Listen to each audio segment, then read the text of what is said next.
की क्लास में आपका स्वागत है। आज हम आपको नया चैप्टर जलवायु पढ़ाने जा रहे हैं। तो देखिए, जलवायु के बारे में समझें। पिछले 2 अध्यायों में आप हमारे देश की स्थलाकृतियों यानी स्थल की आकृतियों के बारे में हम लोगों ने समझा और एवं अपवाह के बारे में समझा, यानी नदी तंत्र के बारे में। किसी क्षेत्र के प्राकृतिक पर्यावरण को समझने के लिए आवश्यक 3 मूल तत्वों में से 2 तत्व यही हैं, यानी किसी भी क्षेत्र का प्राकृतिक पर्यावरण कैसा है, कैसा होगा, उसके लिए इन्हीं तत्वों को समझना आवश्यक है। मूल 2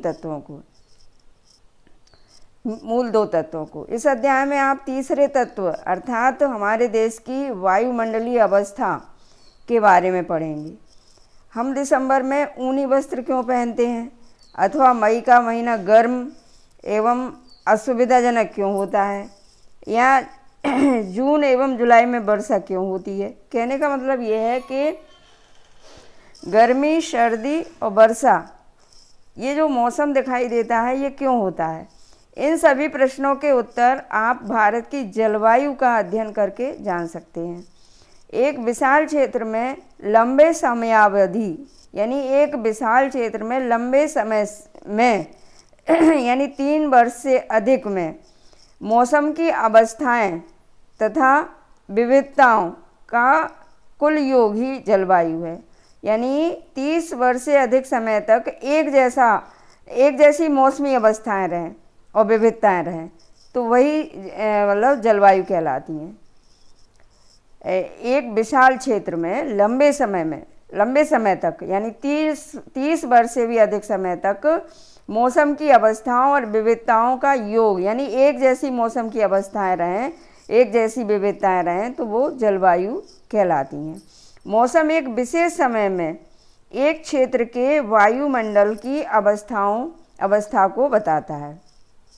एक विशेष समय में एक विशेष क्षेत्र की वायुमंडल की अवस्था को बताता है मौसम तथा जलवायु के तत्व जैसे तापमान, वायुमंडलीय दाब, पवन, आर्द्रता तथा वर्षण, ये होते हैं।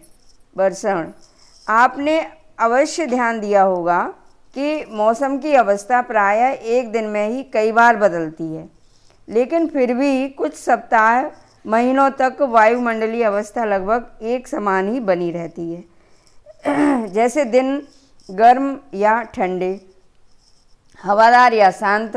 दिन में कभी कभी गर्म या ठंडे होते हैं, या हवादार होते हैं, या शांत होते हैं। आसमान बादलों से घिरा या साफ, इस तरह का हो सकता है। आर्द्र या शुष्क हो सकता है। महीनों के औसत वायुमंडलीय अवस्था के आधार पर वर्ष को ग्रीष्म अथवा शीत या वर्षा ऋतुओं में विभाजित किया गया है। यानी महीनों के औसत वायुमंडलीय अवस्थाओं के आधार पर, यानी जिन महीनों में औसत वायुमंडलीय जैसी अवस्थाएं रहती हैं, उसके आधार पर ग्रीष्म, शीत और वर्षा ऋतुओं में विभाजित किया गया है मौसम को। विश्व को अनेक जलवायु प्रदेशों में भी बांटा गया है। क्या आप जानते हैं कि भारत की जलवायु कैसी है तथा ऐसा क्यों है? इस संबंध में हम इस अध्याय में पढ़ेंगे।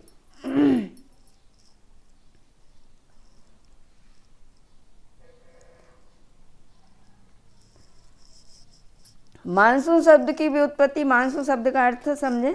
मानसून शब्द की व्युत्पत्ति अरबी शब्द मौसम से हुई है, जिसका शाब्दिक अर्थ है मौसम। मानसून का अर्थ एक वर्ष के दौरान वायु की दिशा में ऋतु के अनुसार परिवर्तन है। मानसून का अर्थ एक वर्ष के दौरान वायु की दिशा में ऋतु के अनुसार परिवर्तन है। वायु की दिशाओं के आधार पर ही मौसम में अंतर आता है। भारत की जलवायु को मानसूनी जलवायु कहा जाता है।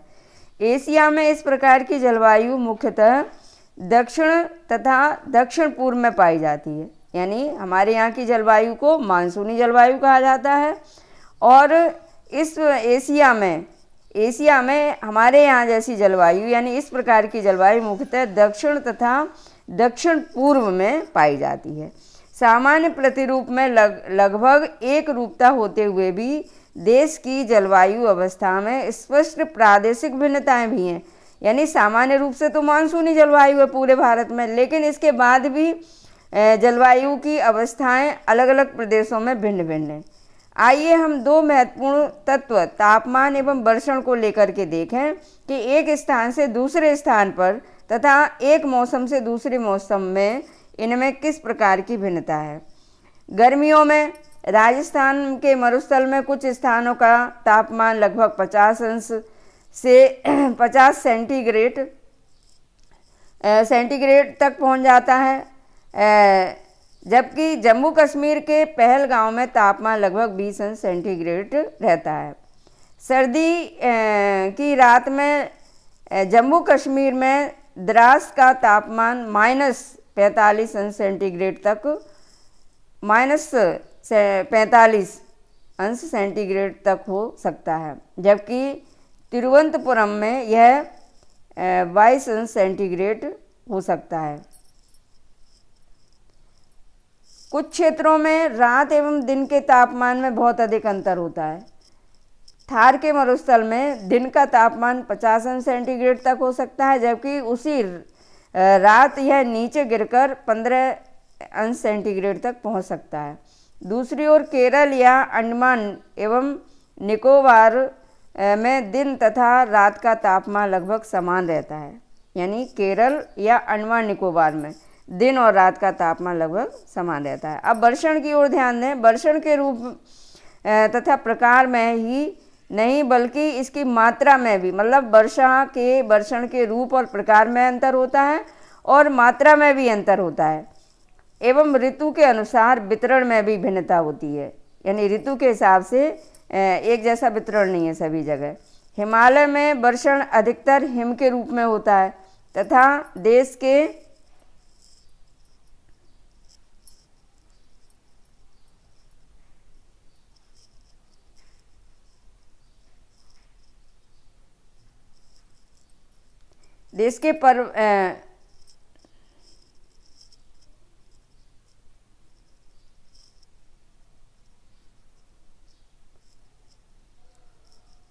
देश के शेष भाग में यह वर्षा के रूप में होता है। यानी हिमालय पर हिम के रूप में होता है और शेष भाग में पानी की वर्षा के रूप में होता है। वार्षिक वर्षण में भिन्नता मेघालय में 400 सेंटीमीटर से लेकर लद्दाख एवं पश्चिमी राजस्थान में यह 10 सेंटीमीटर से भी कम होती है। देश के अधिकतर भागों में जून से सितंबर तक वर्षा होती है, लेकिन कुछ क्षेत्रों जैसे तमिलनाडु तट पर अधिकतर वर्षा अक्टूबर एवं नवंबर में होती है।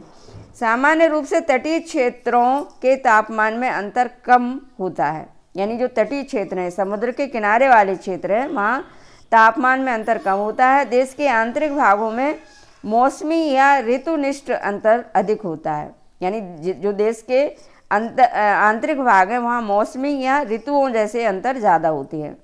उत्तरी मैदान में वर्षा की मात्रा सामान्यतः पूर्व से पश्चिम की ओर घटती जाती है और ये भिन्नताएं लोगों के जीवन में विविधता लाती हैं।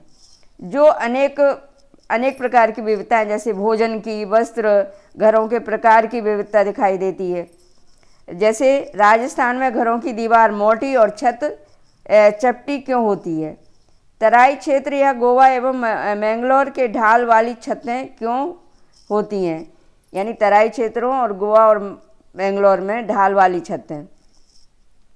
असम में प्राय कुछ घर बांस के खम्भों पर क्यों बने होते हैं। इस तरह के सवाल, ये विविधताओं के वजह से।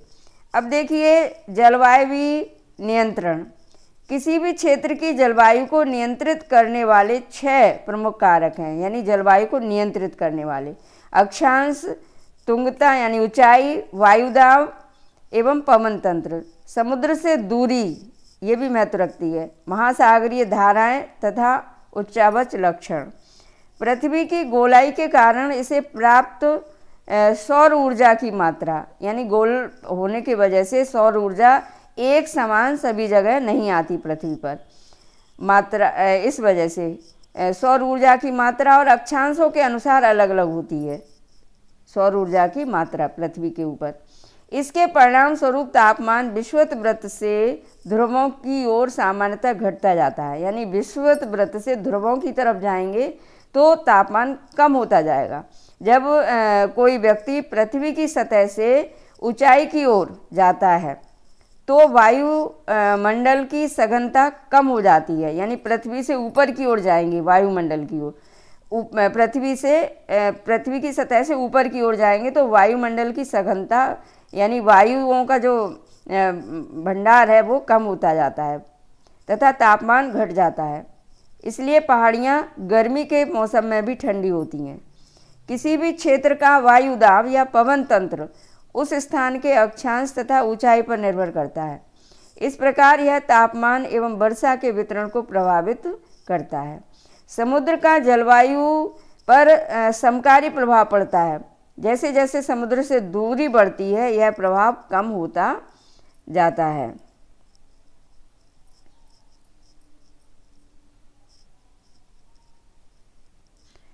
एवं लोग विषम मौसमी अवस्थाओं को महसूस करते हैं। यानी समुद्र से जैसे जैसे दूर जाएंगे तो विषम मौसमी अवस्थाएं आएंगी। इसे महाद्वीपीय अवस्था यानी गर्मी में बहुत अधिक गर्म एवं सर्दी में बहुत अधिक ठंडा यानी महाद्वीपीय अवस्था कहते हैं इसे। महासागरीय धाराएं समुद्र से तट की ओर चलने वाली हवाओं के साथ तटीय क्षेत्रों की जलवायु को प्रभावित करती हैं।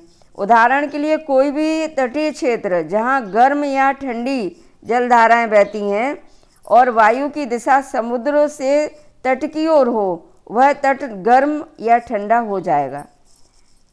विश्व के अधिकतर मरुस्थल उपोष्णकटिबंधीय भागों में स्थित महाद्वीपों के पश्चिमी किनारे पर क्यों स्थित हैं? इस प्रश्न का आंसर आप ढूंढेंगे। अंत में किसी स्थान की जलवायु को निर्धारित करने में उच्चावच की भी महत्वपूर्ण भूमिका होती है। ऊंचे पर्वत ठंडी अथवा गर्म वायु को अवरोधित करते हैं। यानी ऊंचे जो पर्वत हैं वो गर्म अथवा ठंडी वायु को अवरोधित करते हैं यानी रोकते हैं।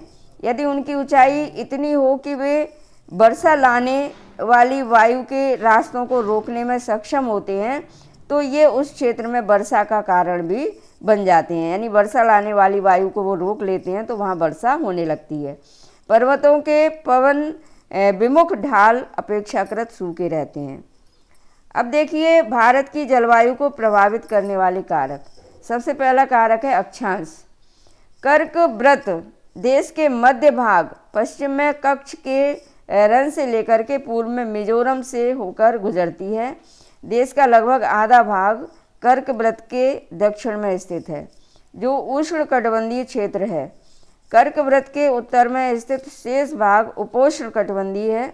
इसलिए भारत की जलवायु में उष्णकटिबंधीय जलवायु एवं उपोष्णकटिबंधीय जलवायु दोनों की विशेषताएं उपस्थित हैं। यानी दोनों की विशेषताएं पाई जाती हैं। ऊंचाई भारत के उत्तर में हिमालय पर्वत है और इसकी औसत ऊंचाई लगभग 6000 मीटर है। भारत का तटीय क्षेत्र भी विशाल है। यहाँ जहाँ अधिकतम ऊंचाई लगभग 30 मीटर है तटीय क्षेत्र की। हिमालय मध्य एशिया से आने वाली ठंडी हवाओं को भारतीय उपमहाद्वीप में प्रवेश करने से रोकता है। इन्हीं